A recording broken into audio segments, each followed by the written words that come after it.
সময়ের কিছু আগে বর্ষা প্রবেশ করেছে। আবহাওয়াবিদরা জানিয়েছেন আগামী দুদিনের মধ্যে মৌসুমি বায়ু প্রবেশ করবে বাংলায়। দক্ষিণবঙ্গে বুধবার থেকে ভারী বৃষ্টির পূর্বাভাস রয়েছে। গোটা সপ্তাহ জুড়ে বৃষ্টি চলবে জানিয়েছে হাওয়া অফিস।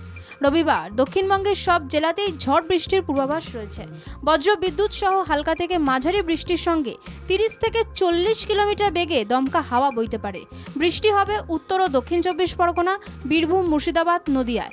মঙ্গলবার বিক্ষিপ্তভাবে ঝড় বৃষ্টির পূর্বাভাস আছে দক্ষিণবঙ্গে। রবিবার মূলত সারা দিন আকাশের মুখ ভার থাকবে। রবিবার সকালে সর্বনিম্ন তাপমাত্রা 27.2 ডিগ্রি সেলসিয়াস, যা স্বাভাবিকের তাপমাত্রার চেয়ে 0.3 ডিগ্রি সেলসিয়াস বেশি।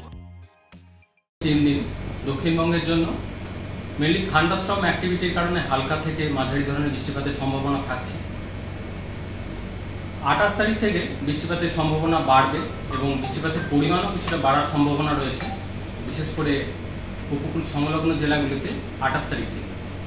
এর কারণ একটা নিম্নচাপ তৈরি হওয়ার সম্ভাবনা রয়েছে, যেটা উত্তর বঙ্গোপসাগর এবং পার্শ্ববর্তী ওয়েস্ট সেন্ট্রাল অর্থাৎ পশ্চিম মধ্য বঙ্গোপসাগরের কাছাকাছি। এর ফলে 28 তারিখে মেনলি আমাদের উপকূল এর সংলগ্ন বা কাছাকাছি যে জেলাগুলো রয়েছে, যেমন উত্তর দক্ষিণ 24 পরগনা, পূর্ব পশ্চিম মেদিনীপুর, এই জেলাগুলো দু এক জায়গায় ভারী বৃষ্টির সম্ভাবনা থাকছে 28 তারিখে।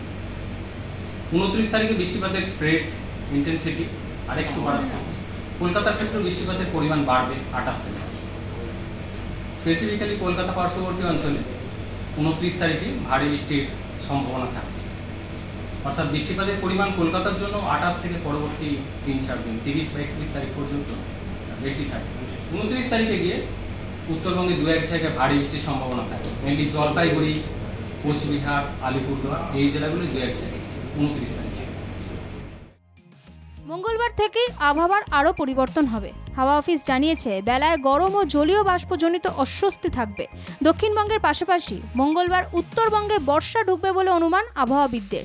উত্তরবঙ্গে ইতিমধ্যে প্রাক বর্ষা বৃষ্টি শুরু হয়েছে। পশ্চিম মধ্য ও উত্তর বঙ্গোপসাগর সংলগ্ন এলাকায় আগামী 27শে মে মঙ্গলবার নিম্নচাপ তৈরির প্রবল সম্ভাবনা। পরবর্তী দুদিনের মধ্যে শক্তি আরও বাড়াবে নিম্নচাপ, এমনটাই জানিয়েছে হাওয়া অফিস। মৎস্যজীবীদের জন্য সতর্কতা জারি করেছে আলিপুর আবহাওয়া দফতর। বুধবার থেকে সমুদ্র উত্তাল হওয়ার সম্ভাবনা রয়েছে। আপাতত 3 দিন মৎস্যজীবীদের পশ্চিমবঙ্গ এবং ওড়িশার উপকূলে যেতে নিষেধ করা হয়েছে।